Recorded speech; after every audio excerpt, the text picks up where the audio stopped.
Thank you. Hey, good morning, ladies. Good morning. Alrighty, good morning, everyone. Good morning. Alrighty, let me just make sure everything's set up. And as mentioned, good in my case, very early morning. So I'm Zachary Johnson, one of the CAMI Senior Customer Success Team representatives, joining you all the way from usually sunny but quite dark at the moment, Auckland, New Zealand, to happily take you through all of the CAMI tools and features and our wonderful integration with Schoology. I will apologize in advance if I stumble over any words, but as you might be able to tell from the windows outside, it is just gone 4 o'clock in the morning for me. The joys of time zones.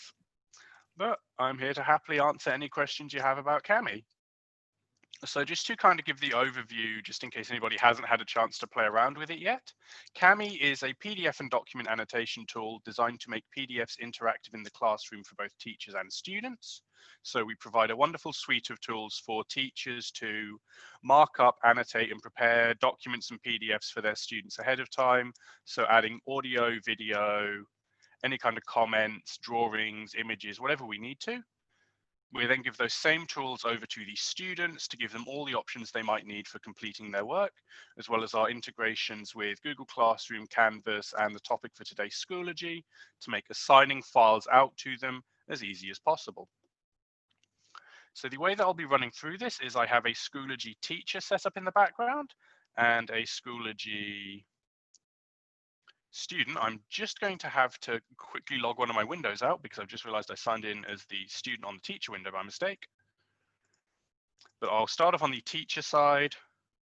I'll go through all of the kind of options we have for the Schoology assignment. I will then I'll switch over to the student side to show off how it will look when we open the file up. I will run through all of our document prep, or kind of all of the tools we have available there. I'll then turn the file in, jump back over to the teacher side to show off our grading integration. And then once we've wrapped everything up, I'll cover a couple of document preparation tools and then happily answer any questions you have. And if you do have any questions while I'm kind of going through either about the integration or the tools, feel free to just unmute and yell them at me and I'll answer them as best I can. Thank you, ladies, for joining us today, because I know we were planning on doing this with the teachers, but just finding a good time right now is hard. So we're just going to record it and share it out with them. And so thanks for being here to kind of eyes and ears for your teachers to ask questions. Alrighty, speaking of, are there any questions before we get started? Alrighty, in that case, I will make sure I've got the teacher window set up. I will share my screen and we will jump right in. So we have what should be our very familiar Schoology courses screen here on the materials page. Now, the first thing that we do want to make sure of is that we have the CAMI Chrome extension installed on our device. I have been informed that this should have been pushed out to all the teachers and students. So they should see this either as the nice blue K icon in the kind of extensions section up here, or it may be hidden under the extensions puzzle piece, and we can just hit the pin icon here to add that in. Now, mine says CAMI Canary because I am on our kind of internal testing build, but for any other teachers, it should just say CAMI extension here. Once we have that, we go to our add materials, add assignment,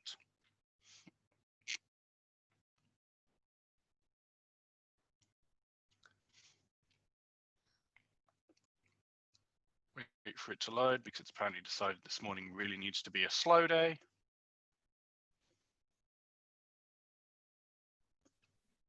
I know Fridays are always going to be a slow day, I feel like. Indeed. Alrighty, so we have CAMI demo assignment 1, as it's the first of 4 calls I have today. We can add any instructions we need to into the description here as we would with a regular Schoology assignment. But the part we're interested in is assign from app. And we should get the wonderful CAMI option here with the extension. We click on that and it will open up our Google Drive. So we can select our file.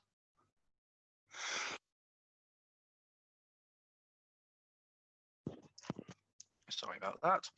So I can go into my demo templates here, select the file I want to use. So for me, it will be this ELA and math demo. select that. And that will attach the file from Kami for us, and it will automatically create a copy for each student. So the students will all be annotating and turning in individual copies. And then we can set all of the other options. So our due date, the category, so this will go under ELA, any of the other options we need to set, and then we just hit create. And we're good to push that So out to our Zach, students.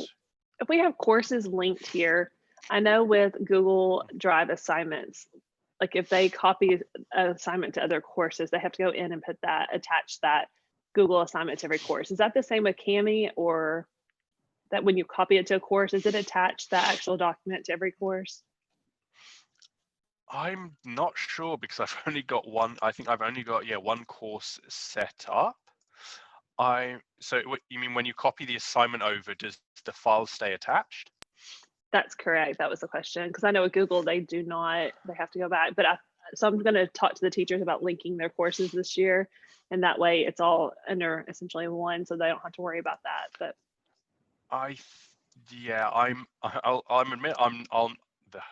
I'm not sure, just because I haven't had a chance to play around with multiple course setups.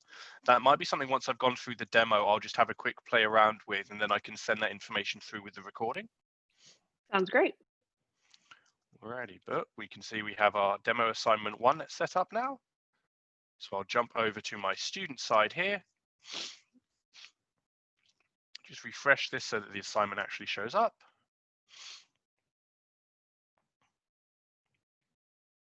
We have Kami demo assignment 1. We'll click on that. And then when our students have the Kami extension installed as well, all they need to do is hit open assignment with Kami, and they'll open up their file.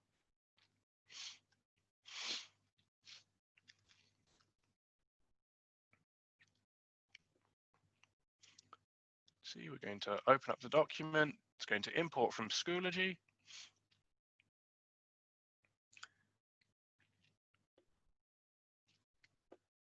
Have our PDF worksheet available here, and we can actually see that as the teacher, I've gone in ahead of time, and before pushing this file out to my students, I've annotated it. So I've added a text comment here with a YouTube video linked, a audio comment and a text comment to give my students some extra instructions for marking up this page. If we scroll further down, I can see I've also added in some extra questions for the students as text boxes. And I've used the markup tools to mark out a question I don't want them to answer. So any annotations we make on the kind of template copy of our assignment will be replicated over on the students' copies as well. So they'll be able to see those, listen to the audio and any instructions we've given them. And once they've done that, they'll have all of the wonderful tools here to get started on working with the document. First up, we have our select tools. First one is just the text selector. Really simply, we can just click and drag over the text on the page, then copy and paste it however we need to. So I could start copying text to pull quotes out for my answers. We have the hand tool. So I can use this first to just click and drag to scroll up and down the document using the mouse if I'll find that an easier method of navigating it. Or if I just quickly make a test drawing on the page here, we can also use the hand tool to quickly grab and move loose annotations around the page individually. So I can grab any drawings, shapes, inserted images, and signatures with this tool. And if we have a group of annotations, so I've got all of these drawings I need to move at once, I can use the Select Annotations tool to click, drag out, move them around as a group.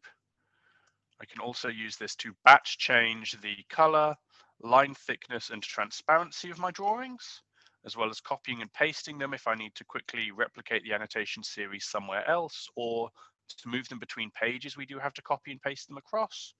Or I can just click and drag out to select everything in one go and hit delete to quickly clear my selection. Next up, we have the dictionary tool. So with this, we can click on any word in the document and it will give us the Oxford English Dictionary definition. So we can use this to easily, for say an ELA exercise like this, or for a maths or science assignment, we can easily look up the definition of any terms we haven't come across before. And Lastly, for these kind of navigation tools, we have our text-to-speech. So I'm just going to switch my speaker settings over so you can hear this. And then we select this, and all we need to do is click at the start of the paragraph here, and it should start reading for us. Craig watched his older sister, Riley, and her friend Liz race up and down the lake on their skates, dodging the other hockey players. Tire skate blades looked like silver smoke. And I'll just hit the stop button there, or it will continue reading through from the point we've clicked down to the bottom of the page. And then to move on to the next page and continue reading, we can either click at the start of the page again, or we can just hit the read page button and it will start from the top down. While it is reading through the document, we can use the arrows at the top of the toolbar here, or the arrow keys on our keyboard to jump back or forward a sentence as needed. We can also loop the currently highlighted sentence. So as we saw when it was reading through from the clicked point, it highlighted the individual sentences as it was reading them out. So we could loop that sentence, or we can click and drag across the text to select a larger passage to read. So I could select the first 4 paragraphs, hit a loop, and it would repeat those over for me. We can also change the voice pack that the text-to-speech tool is reading from. So this can detect and use any of the compatible voice packs installed on the device. So I'm using a Chromebook for this demo, so I have the Chrome OS versions and these eSpeak versions installed. So I could switch to a different English voice pack if I had one with a voice I'd prefer to use, or if we have a document written in another language, so if I had a copy of my Flying on Ice reading here translated into Spanish, I could switch to a Spanish compatible voice pack. So for me, Chrome OS Español, and it can read the Spanish text aloud far more fluently than if we just tried to brute force it using the English voice pack. But I do have to caveat this doesn't work as a full translator. So if I switch to the voice pack here and then try and read this document out, we would just get our Flying on Ice story read in a Spanish accent. And lastly, we can change. Oh, sorry. Go ahead, Zach. I'll finish it. My question was about PDF versus, like, we have some teachers that will scan like a worksheet. Does these features work when you have a scanned versus a downloaded PDF? They do, but there is one tool we'd need to run first. So for those scanned worksheets, they'll sometimes, the tools won't work because they'll lack the kind of text data layer that the selection tools work from. But we do have up in the menu here OCR for scanned PDFs. So if we select the OCR tool, and when we have a page that doesn't have any detectable text on it, it will prompt you to run this automatically. So there'll be a prompt here that says, we're not detecting any text on this page. Would you like to run OCR? And when we run that tool, it will read through the document. And where it detects text on the page, it will embed that character data. So it'll read it, match what it thinks the character here should be, and then embed it into the document so those tools can work. So we do have compatibility for it. There's just that one extra OCR step to make it work. Perfect. I remember when I help my son at night, sometimes the worksheet will say that when he opens it in Cami, it will say run OCR. So that makes sense. No worries. And I think the last one, just to quickly show off, we can change the reading speed of the document. So we can dial it up to 1.2, 1.3 times speed to just skim through, or we can dial it down to 0.6, 0.7 times speed if we have got students who benefit from that kind of slower speed to help with their comprehension. And we can just hit that reset button at the end there to set it back to 1. So now we come to the first of our tools to start marking up and annotating the document, the aptly named markup tools. So we have the text highlighter, strike through, and underline that I'm just going to quickly show off because they all function in a similar way. So we select the one we want, select the color we'd like to use from the 9-color palette here, click, drag, we'll highlight, strike through, or underline our text. So we have options for using the highlighter or underline for emphasizing text, marking up parts relevant to our answer, or in the case of the multiple choice questions here, using them, for example, to mark our answers correct. Or we can use the strike through tool to either mark off parts that aren't relevant, or as shown here, I often see this one used by teachers when we have worksheets with a lot of questions on them. We can use the strike through tool to mark off the ones we don't want our students to answer. Now, all of these tools do rely on the selectable text on the page. So if we want to highlight an area that doesn't have text attached to it, such as either a diagram or image, or just making our highlight in the margin here, we can use the box highlighter to click, drag out, and free draw a highlighted square.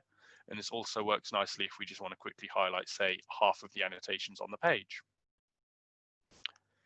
And just to show, we have the 9 color palette available here for our markup tools. And this color palette is also shared with the drawings and shapes. And if we aren't happy with the color selection, we can go to the more colors option at the bottom here, select the color we want to change. So I can switch this for the much kind of darker purple. That's already the nice light one. Maybe I want a lighter blue and a slightly darker green. And then we hit save. And we have our new color palette ready to work with. Once we have our document nicely marked up, we can then switch over to our comment tools as the first way we can get our students to start adding their answers. So first option is the text comment. So with this, I can simply click on a point on the page or generate the text comment in the margin, and I can just start typing my answer. So in my case, it would be paragraph 11. We hit enter, and that's then saved as the comment for us. We can click back into it if we need to make any edits, and we can also add a reply underneath. So if we wanted to have our answer for the paragraph here and then put a quote in as a separate reply to kind of back up our answer, we can. Or when we are grading the students' work, we can use the replies here as our way of giving them direct feedback to the comment answer. And just to show off, in both the text comment and the reply boxes, we do have voice typing available. So when I select that, it will automatically transcribe anything I say into the comment box. So if you've got students who would find giving verbal answers easier, but still need to get them down on the page, this is a nice way to accommodate them. In a similar vein, we also have the voice comments. So I can click to create this on the page, and it will automatically begin recording the audio through my microphone. So I can use this to either give verbal instructions or feedback to the students rather than, say, a paragraph of text, or the student can use this to give a verbal answer either in place of the text answer, or perhaps for a languages or ELA exercise, we want the students to read a passage aloud to us. We can have them record that on the page here if they're working remotely, save that, and then we can play it back when we're grading. Just hit the stop button here. It's not recorded. Great question. I see. I have a quick. How can I help? Okay, thank you, Zach. Excuse me. Thank you, Mr. Johnson. Quick question. So, a lot of our students have a lot of things going on in their background at home, especially for the remote. And I like this feature, but does it have to be like in a completely quiet room, or should they try to have on their Bluetooth headphones or something? How can we make this work better? Because I know when we have our students unmiked, they are kind of embarrassed because there's a whole lot going on. I'm just thinking, yeah, so probably the headphones would work best. Yeah, because I'll fully admit, I'm sometimes nervous about that just because my landlord has a very over-friendly dog. So I've always got to try and either keep that down, or in the case of the headphones I've got on, I did get ones from work with noise cancelling that have helped. So I would recommend, if the students want to, they can try and keep the noise down, but I wouldn't say it's required. So as the comments do tend to pick up pretty well what's being said. Okay, my next question is, we have a huge dyslexia population. This will work well for dyslexia, having them breed with the dyslexia. Now, how well does it do when you start mispronouncing words? It still just spells it wrong the way you pronounce it, or how does that work? I'm just trying to think on that, because we use Google's voice to text, so it tends to pick up pretty well. I know it sometimes makes some mistakes, and I do apologize. I'm not sure if it does have like an autocorrect or similar feature in there for words. That is something I can check with the engineer who built it, because he's usually awake on Saturdays, same as me.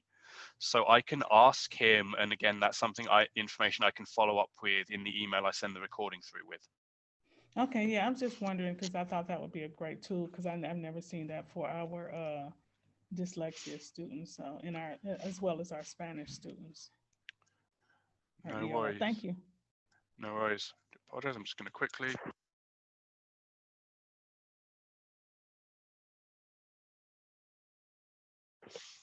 Sorry about that. My allergy has apparently decided to kick in this morning. But next up, we have our video comment. So when we create this, it will give us both audio and the video through the device camera. So we can easily use this to give that verbal feedback or instruction to our students and have that face-to-face interaction with them while we're working remotely. Or if you've got a whiteboard or something similar that you want to work through an example for the students on, we can aim the camera at that, work through the example or explanation for the students, save it onto the document, and then they can replay that using the video comment if they start to get stuck on the question. And just to show off, if we look at the kind of recording notification at the top here, we do have 20 minutes of recording time per video comment. So we can record a pretty lengthy explanation, or if needed, just an entire chunk of the lesson onto the document for the students. And then once we're finished, we just hit done. And that saves onto the document for us. Now, the last one we have available is the screen capture comment. So this is the kind of Cami CS team's favorite due to how versatile it is in what we can do with it. So once we click onto the page to create it, it will give me this share your screen dialog. So I can specify my entire screen, an application window, or an individual Chrome tab. Once I've specified that, and we hit share, it will record the audio through my microphone, the video in the picture-in-picture window through the camera, which we can both relocate if we want it somewhere else for the comment, or just hit the cross icon here to close if we just want audio. And it will then record any actions that we take on our selected screen share here. So if I start recording this and then went and started drawing out my answer, it would record the entire process of me drawing it. So I could use this to give in-app demonstrations for my students of how I want them to approach each question, which tools might work well to use, and kind of show them an example of how to lay out their answer and how we want it to look at the end. Or we can use this if we don't have, say, a whiteboard, but we still want to maybe explain a concept or something similar to our students. We could add a blank page at the bottom of the document for some whiteboarding space, and then record ourselves giving that explanation inside of Cami. Now, unfortunately, I can't fully show off creating a screen capture comment because Chromebooks don't allow for 2 screen sharing sources. So trying to record it drops the Zoom call screen sharing. But what I can do is if I switch my audio over again here, I can quickly show you one I added to the document earlier. All right, students. So for question 8 here, where it's asking us to check whether these fractions are equal, what I would like you to do is convert each answer over so that they have the same denominator. So the first way we can show this is using our drawing tool. So 3 over 4. To turn that into 4 or 8, to turn that into 8, we would multiply it by 2 to get our 6 over 8. So that's just kind of a nice, simple way that we could use the screen capture comment to walk our students through answering a question. Are there any other questions on the comment tools? I don't know that I've seen very many people use those, so I think those are really great. No worries. Next up then, And we Zach, have... Zach and I did ask the teacher the question, and they said when they copy a Cami to other courses, it copies perfectly. Google doesn't, but Cami does. So just to let you know. Awesome. Thank you very much. That is awesome to know because that's something we can now mention when we start doing more of these. Alrighty, next up then we have our text box tool.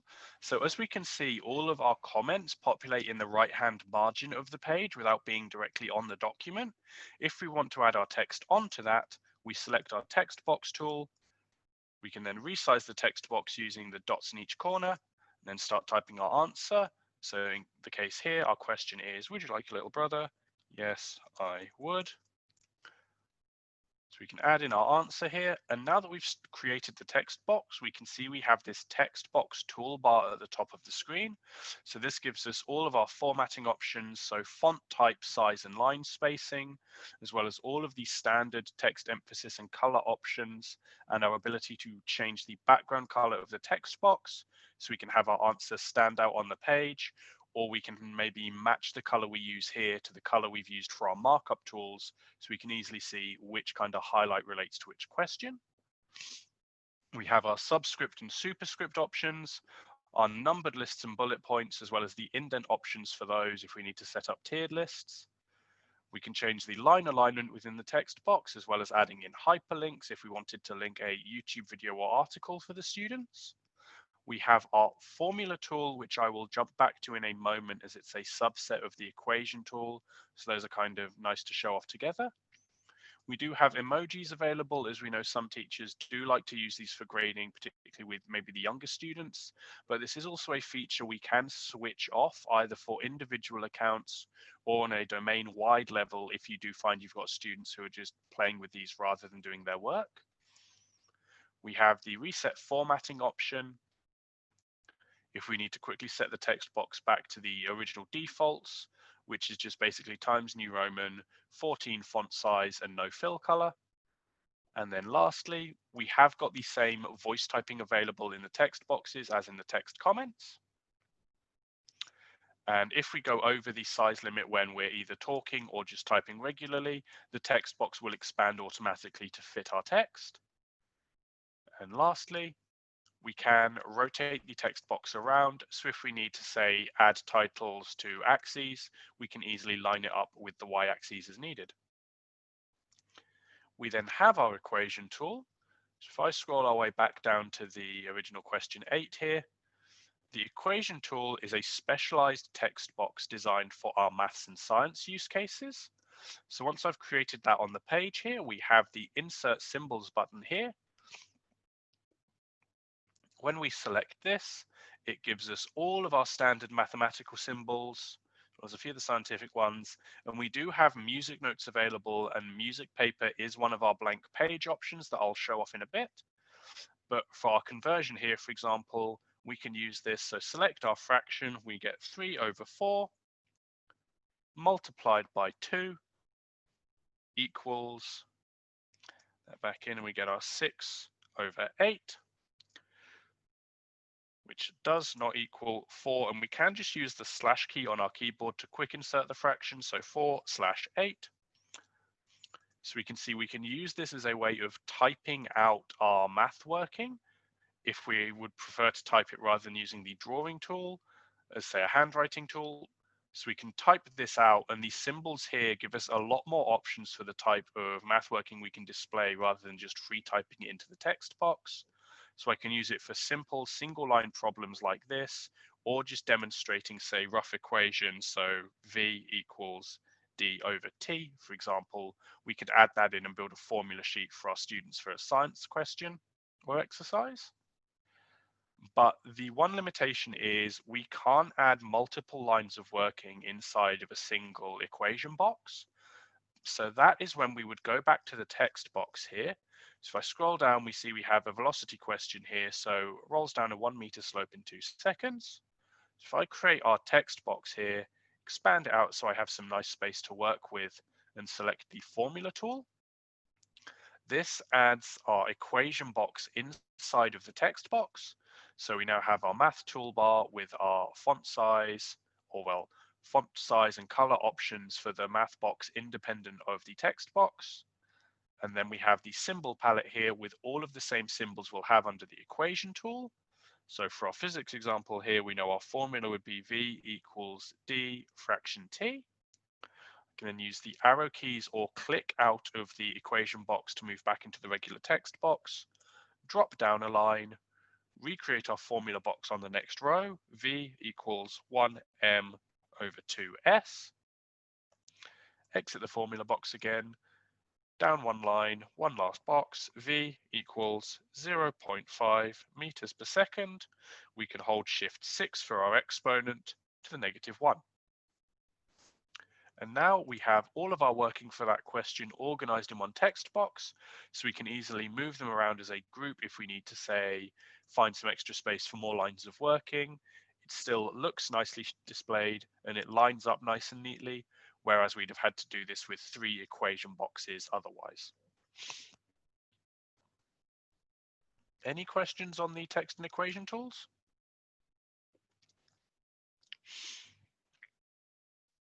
Alrighty. In that case, we then have our drawing tool. So we can use this to just simply draw our curves, for example, onto a graph, or I can use my mouse here to kind of handwrite my answer out, though it is a little rough. But if we are working from touchscreen devices, I can use my device stylus, for example, and handwrite out the answer. Just quickly erase that. Like so, or we can hold down Shift with the drawing tool and it gives us a rough straight line that we can use to either just quickly sketch out axes or use as kind of a freehand strike through an underline tool. And with the drawing tool, we do have the stroke thickness and transparency options. And as mentioned, the same 9-color palette we have for the markup tools and the shapes tools. We then have the shapes tools themselves. So I can select whichever shape I'd like to start drawing, and then we just click and drag. So for the insert rectangle, click, drag out, we get our rectangular shape. I can set the dimensions however I want, and the grid paper blank page option I'm working on here is a nice way to make sure we get the scaling we want for the shapes. And I can hold down Shift while drawing the rectangle, and it gives me a perfect square. We have similar functionality with the insert ellipse tool. So I can click, drag out, we get our elliptical shape here, and it does give us those diameter lines if we're trying to center it over a specific point. So I could use this, for example, to circle my answer here. Or we can hold down Shift, and it gives us a perfect circle. And again, those 3 diameter lines if we want to make sure we're centering it on the right point. We have the triangle tool. So with this, I can click and drag out, and it gives me an isosceles triangle. Or we can hold down Shift and it will lock one corner to a 90-degree angle. And while we're drawing it, it does tell us the angle in each corner like so. So I could use this to easily sketch out a Pythagoras theorem or trigonometry exercise. And the last of our shapes tools is the insert line tool.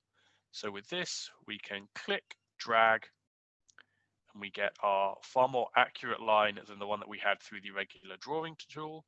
So I can drag that out to get our y equals x plus 2 line, or I can hold down Shift while drawing with it, and it locks the line to 22.5-degree increments. So I can easily get my perfectly straight lines to either draw on axes on the graph, or draw our straight lines so we complete the exercise. And just to quickly show off with the Select tool, if we hover over the shape on the page, we get this mini toolbar with the color, line thickness, and transparency options for the individual shape. Or we can, in the case of the line, add arrows to either end and convert it to a dotted line using this 3-line hamburger menu. And we have that same outline option as a dotted line here. Or we can use the fill tool to fill the shape completely. And if we want to, under the shapes and stroke thickness, we can generate filled shapes directly. We then have our eraser tool. So first option is drawings and shapes, which will clear off any drawings and shapes we've added onto the file, but will ignore any other annotation type. Or we have all annotations, which will just clear everything off. We then have our add media tool. Now to show this one off, I'm just going to quickly go down to add more pages at the bottom of the document here. So this allows us to add new pages in to give us some extra space for working. So I can add in a blank page, a page of lined paper for handwriting, our grid page, or as mentioned, the music sheet page. So I'm just going to add in a blank page here. So I've got some more space to show the add media tool off.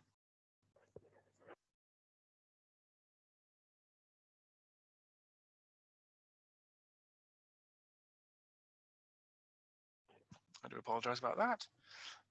But we have our Add Media tool. So this allows us to add in images from our computer, Google Drive, or we can Google search for an image if we don't have an example readily available. And we also have a beta feature we can enable through the settings menu that will allow us to add videos in from these sources. So I could add a video from my Google Drive, or if I want to, I can YouTube search for a video to add in. So if I go into my drive here to show this off, we can see we have our video options as well as our images. So I'm going to grab the map here, click and drop our map onto the page, drag that out, and then I can start annotating straight onto it. So I can use my drawing tool to circle I'm based all the way down here in New Zealand, and then add any other drawings. So the example Aidan and I often use is the route Magellan takes around the world. So we know he gets mutinied about here.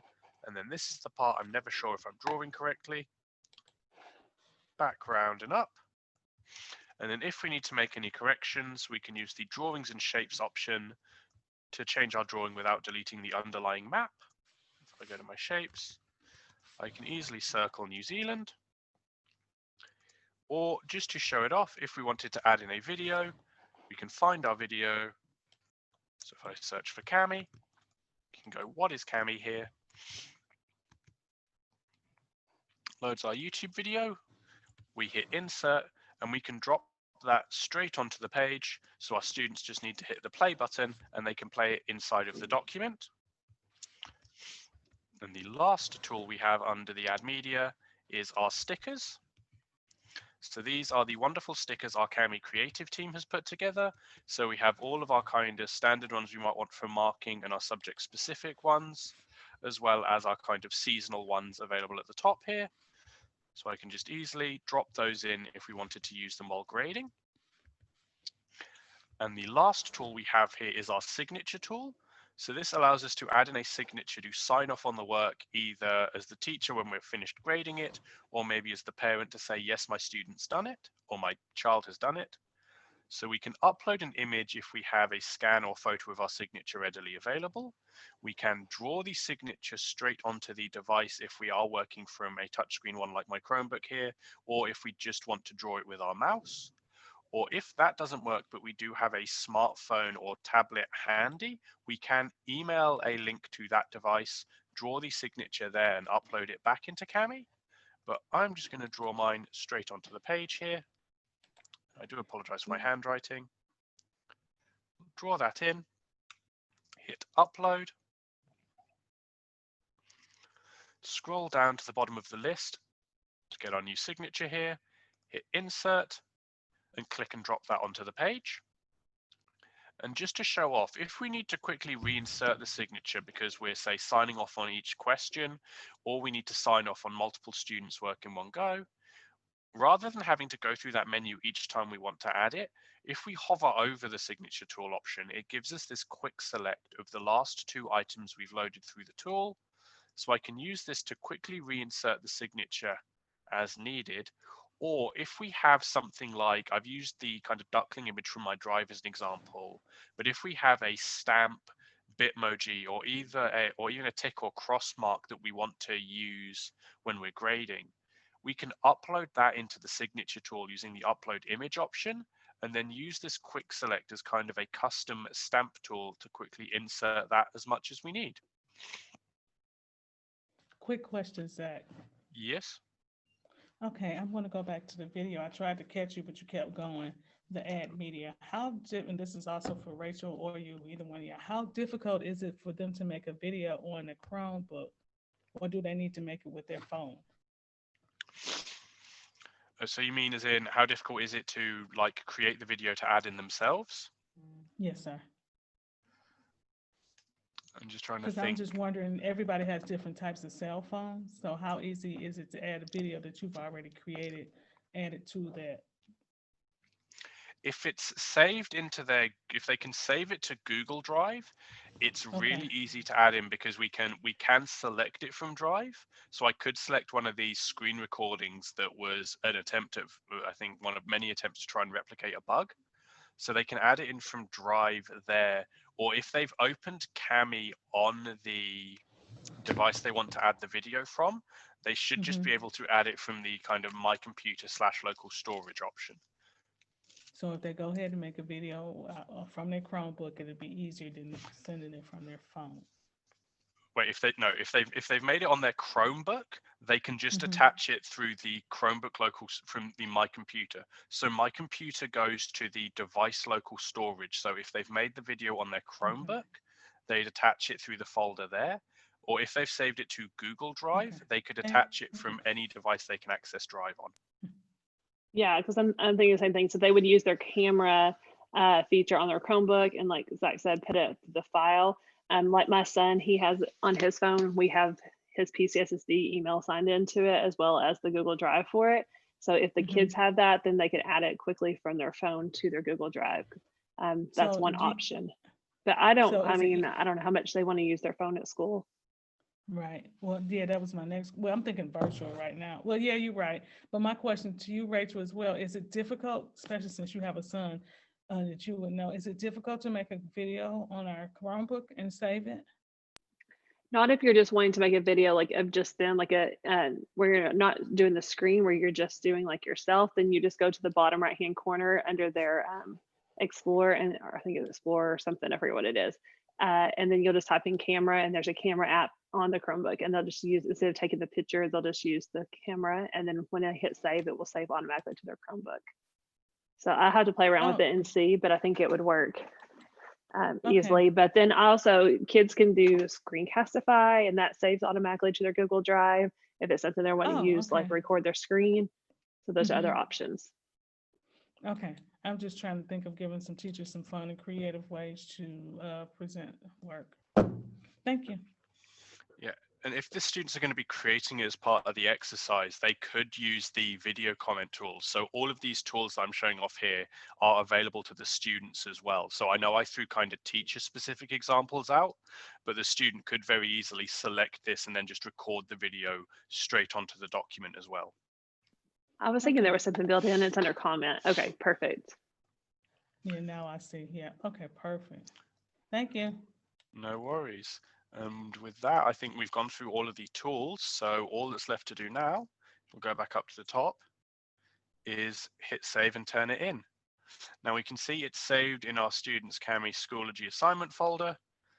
All of the changes have been saved. So Kami does save the changes made to the document back to Google Drive every 3 minutes automatically, but we can also hit save now to manually save the changes, and it will do one last save when we hit the turn in button. So if I hit turn in, it's going to save and export the file back to Schoology for us. Some of the kids are not as patient on this one. It does take a few seconds. It's not crazy, but I think this is where the kids get a little impatient here. What? See, that was my question with Kami as well, because when you use Google Docs, we don't have to worry about this. It automatically saves. So show me that one more time, Zach, so I can bring that home, because that was my main concern with Kami, saving it to the Google Drive. Yeah, so so Kami will auto save every 3 minutes. So it used to be longer, but just with the number of users we've spiked on, we've hit issues where just the sheer volume of things we were trying to save at once was causing minor outages. So we've had to up that to every 3 minutes. So if the student needs to stop working for whatever reason, I would recommend that they go and hit the save now button to save those changes. And it will also save when they hit the turn in button. So I'm just going to try and turn that in again, because I'm not sure why it decided it didn't want to work there. And for those of you who just joined a little bit later, we are recording this and we're going to send this out district-wide to all teachers so they can watch this and kind of slow down and speed up where they want to and need the guidance for this. Okay, and I'm apparently running into a minor bug because of course I am with the first Schoology demo, where it's apparently decided that the assignment is locked, even though I am very, very foolish. Oh, you're the teacher. Yeah, I see. Yes, so I do apologize. I have managed to completely confuse myself. I have signed in the teacher here as so basically I've got my Google student set up and I signed in as the teacher in Schoology. And I signed in as the, yeah. So let me just quickly re-sign those in. I don't know why that was happening. So if I now go back to my courses, I am realizing I'm probably going to have annotated all of those on my teacher copy there. But if I go to Kami demo assignment 1 here, open assignment in Kami.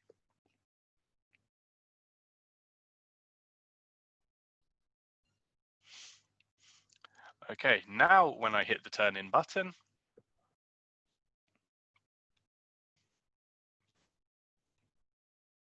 it should turn in properly for us. Yep, that looks far more promising.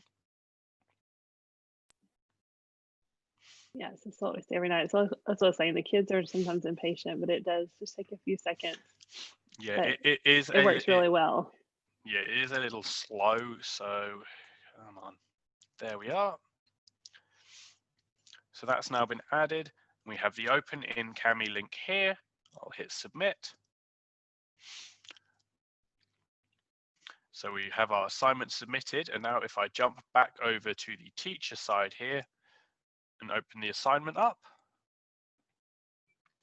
we have our students' work that needs grading. So I'm going to click to open this up. So you can see we have our ELA and math demo template file loaded here. Now, the one thing I will mention is our mild dislike of the Schoology grading viewer, just because it automatically flattens the annotations. So you can see we kind of lose access to the audio and video comments we've added. But we do have a way around that, which is we tick the grade with Kami option at the top here. We throw the Schoology PDF viewer out the window, and we replace it with our Kami window here instead. So now we can see all of our students' annotations as they would have been created on the document. I'll just expand out so we can see we have all of the comments here. And this also gives us all of the Kami tools to start giving our feedback. So if I scroll down, for example, I can add a reply under here. Good answer.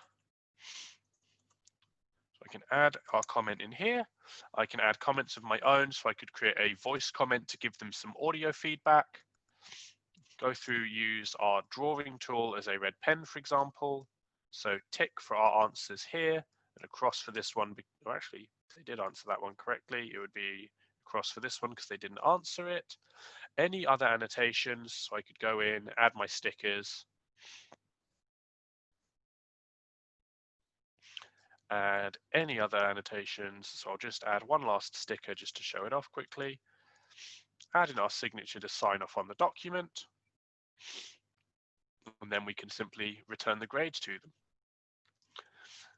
But one thing I do want to show off is if we look down at the bottom here, we can see these two user icons, one for the teacher and one for the student. We can see those because when both the teacher and student have opened the file into Kami, it becomes a collaborative document between those users. So even though I haven't returned the grade, if I go back to the student account here and reopen the assignment, all of the annotations will sync across automatically, so my students will get their feedback immediately. So that's now been graded. We've added our annotations and marked it up. And the last thing I'll just quickly show off is under the sidebar here, we have this thumbnail overview that gives us an overview of the pages in the document and the number of annotations on each page, that bottom right number there.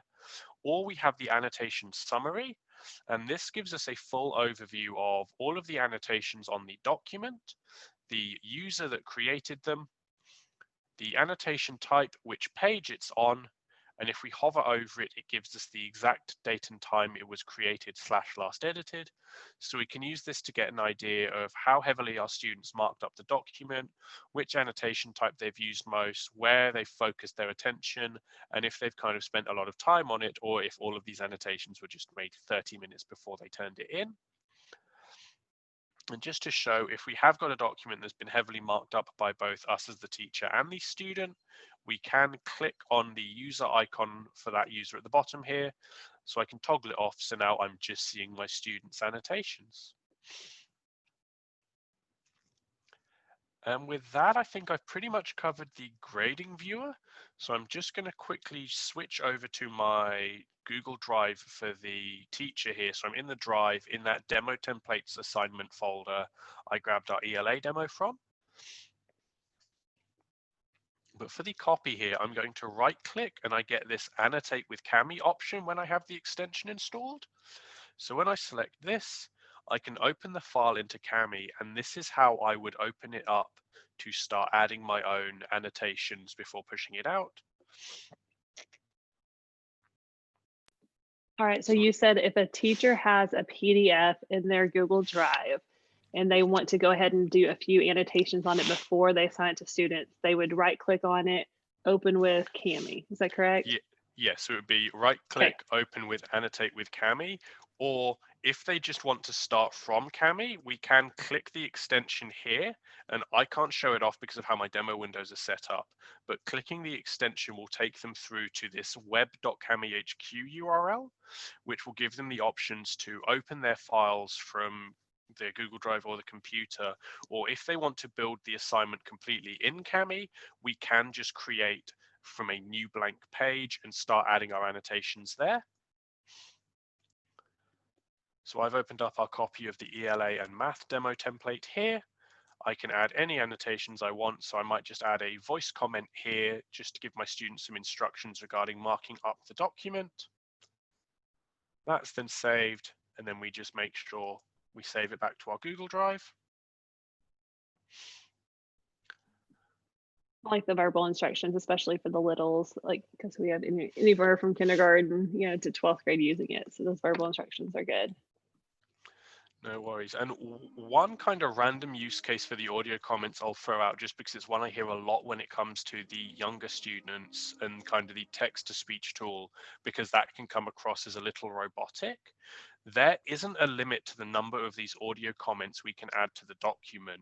So if you want to, and you think it might work better for your students, you could theoretically go through and actually create an audio comment reading the question out so the students hear it in a familiar voice. That's a good idea. And then the kids could question. also use that same thing to read back to the teacher as well, if it's like a reading, review. Yep. Now Quick the last, question. You know how when you send Kami and it goes, you put it added to Schoology and everybody makes a copy. I just want to make sure, I know it sounds silly, but I just want to make sure that your verbals, all of your verbals will also transfer to each student individually. yes. So any annotate, so if I assign this file out, all of these annotations would carry over to the students' copies. Thank you. And with Schoology, since you can assign to specific students, you could have a copy where you have the reading stuff and assign that copy to your special ed students. And then you could have the exact same worksheet that doesn't have those that you assign to your other group of students. So that's another PD, but just something to think about. That's exactly what I was thinking about. And the last tool I just want to show off, because I know we are coming up to about the full hour and you might be getting sick of my voice, is our split and merge document tool. So when we select this, we're going to process this document and load it into our split and merge tool. And we can also access this tool using the option at the top of our main Kami page here. So when we select this and add a file, either from the add files or drag and drop from local storage option, or if we open split and merge from a file we have loaded, it will load that file automatically. We can then hit next here, load this into the Kami split and merge tool. It will give us this page by page overview of the pages in the document, and we can then select certain pages, drag those out of the original, drag them into the separate row here, and then set this up to export as a new file. So in the case of this worksheet, I've split it so that I now have our math demo pages in the top row and our ELA pages in the bottom row. So I could use this, split those apart, and then export them as two separate new worksheets, one for our ELA and one for math.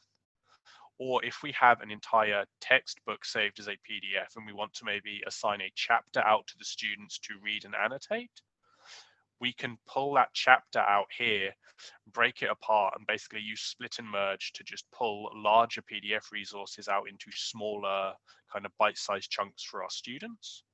So I can break those apart. I can rearrange the pages. So if I wanted to go readings, question, I can rearrange those here. I can also just flat out delete the pages from kind of the preview if we don't want them to be a part of the new file. And I will just mention there, because I deleted it, this does not affect the original file in any way.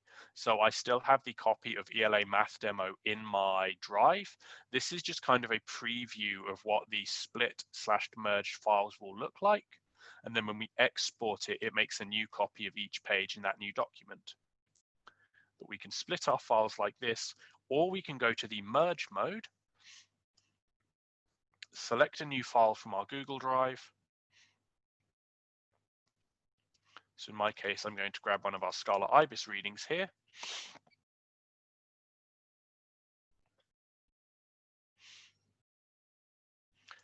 Go back to our split mode here, and we can see that I've loaded that second file in a new row.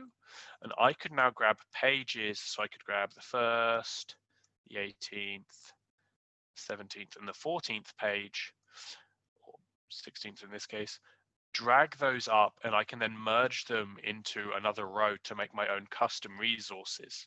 So I now have a kind of custom resource from multiple. I've lost that train of thought. So we can use that to merge smaller files into larger ones. So one way I've seen this used is if you have, say, one-page worksheets for the students that you want them to work on, but you don't want to give them 5 different assignments or files they have to jump through, we could load all 5 into the split and merge tool, drag them all into the same row, and then export that out. So instead of 5 one-page worksheets, we've got 1 5-page workbook for them. And I will just show, we can rotate the pages in split and merge here, and it will change the default orientation for the page when it's loaded in Kami. So if we wanted them to have a landscape grid page, because we've got them doing a graphing exercise for science, and we want them to have a long kind of x-axis, we can easily set that up. And any annotations we make on the file we split and merge are carried over on the new copy of it when we export it. So all of the annotations on these pages will replicate over. And then once we have our files set up, we can hit the export button here, download it to our device, open it straight into Kami to start annotating, or save it to our Google Drive. I do recommend saving to Google Drive if you want to keep annotating the file, just because currently opening Kami has a weird bug where it won't pull the file name over correctly. So if we rename it here and then open it straight into Kami, the file name comes out as like open URI dash and a string of numbers and letters. So I would recommend saving to Google Drive, but I'm just going to open it straight into Kami so I can quickly show off how the new split and merged file looks.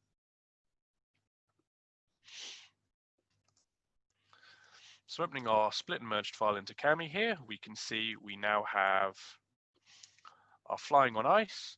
All of the comments have carried over to the split/merged copy, but we now have our question page, our second half of the reading, our next question page, our landscape grid page, and then our Scala IBIS reading and the annotations from that carried over as well. This is really good because I had one teacher who was trying to put like 4 worksheets under like a Kami assignment. And so she's like, I could only do one at a time. So she kept going back to the assignment, adding them, and then it didn't work. It almost like put the content over each page. So this is a good thing. So if you do have multiple pages, you put them all into one and only do, because I think you should only do like 1 Kami assignment or 1 Kami page per assignment. Yeah, so it's kind of designed to only accept 1 file, and we have seen issues where if you attach multiple files, so if you attach one through the add through that Kami assignment button and then add the others as just resources in Schoology, it will and can overlay the annotations from one onto the other documents, because it will try and point all of them to the same Open with Kami link. That's exactly what we found. So yeah, that's a good thing to mention here. And something too, last night when I was with my son, we were doing, last night or the night before, we were doing something Kami, and like the teacher had like the 3 worksheets, but one of them was sideways. And so we used that in Kami, we used those 3 lines. So just when we were doing that one that was sideways, we rotated the page. So he was like, "How did you do that?" So that's just, I guess it's the way it scanned. It was a landscape page, and so he scanned them all as portrait, and so that's just a Yeah. good feature to remember too. No worries, but also with that, I think we've pretty much covered all of the content I had for the demo. So are there any questions, tools, or features you'd like me to show off again, or anything else I can help with while you've got me on the line? No, Zach, thank do you mind just to go to Kami real fast and look at those 3 lines and just kind of, you don't have to show anything, just kind of, so when you're in a doc, oops, yeah. Yeah, so Just to like, so that's where I was talking about. Yeah, just so they can see that. Yeah, so we've got our split and merge and OCR tools for the PDF. We've got document properties and notification settings. We can jump to either the first or last page in the file or jump to a specific page. We have the restore annotations tool. So with this, we can select it. And as we scroll through, we'll see any place that we have an annotation we've deleted, we can select that page and restore the deleted annotations on it. However, we do have to do this on a page by page basis. So we can't just like select an individual annotation we've deleted and reopen it. So for example, if I select here, we'll see I've deleted the YouTube comment here and an audio comment. So I can select, I've hidden it under my Zoom bar here, hit restore, and it has added those annotations back in for me. We then also have the option for rotating the pages if we just need to rotate them while we're annotating, but this does not rotate them permanently. So if I rotate it, close and reopen the file, it will open them back up portrait. We can also switch between the 1 and 2 page view. So I've switched to my 2 page view here, so I have each page lined up with another, and we have the option of setting it so that the first page of the document is separate if it's just a cover page, or whether it's merged in or not. We have presentation mode, which just gives us this view, and I'm realizing it's actually a little buggy with the mouse, so we can use this to just flick through the pages of the PDF as though it is a slideshow, but we cannot annotate in presentation view. And lastly, we can just hide the comments on the page by default, so we can see where they've been added but not the content, add those back in, or we have the undo and redo options as well. I can just see. Oh, and Thank you so much. And yeah, I forget when you said that earlier, I forget it's Saturday where you are, not Friday like us. So yeah, it's Saturday morning. So thanks for doing Yeah, this on a thank you, weekend Zach. for us. Appreciate it. And we appreciate this. I know our teachers are the ones who are using it are going to love finding some of these features they weren't using before. And then the ones who aren't using it because they weren't 100% sure will be excited to start adding this for next semester. No worries. And one last thing I'll just throw in to the chat here is just our support email. So support@kamiapp.com. That is kind of the best way to get hold of us for any other questions you have, maybe once you've started playing around with it, or any technical support questions. So just email through to there, and either myself, my colleague Aidan, or any other of our wonderful CS team will be happy to help however we can. Well, I know Kami got exploded this year with Corona, so I'm excited for y'all. I know it's, but thank you so much for this, PD, and you have a great day. Good weekend. No problem. Thank you very much for your time, everyone. Have a very good rest of your Friday and a good weekend as well. And who knows, I may end up speaking to you again in the future. Bye, Zach. See you later. See you.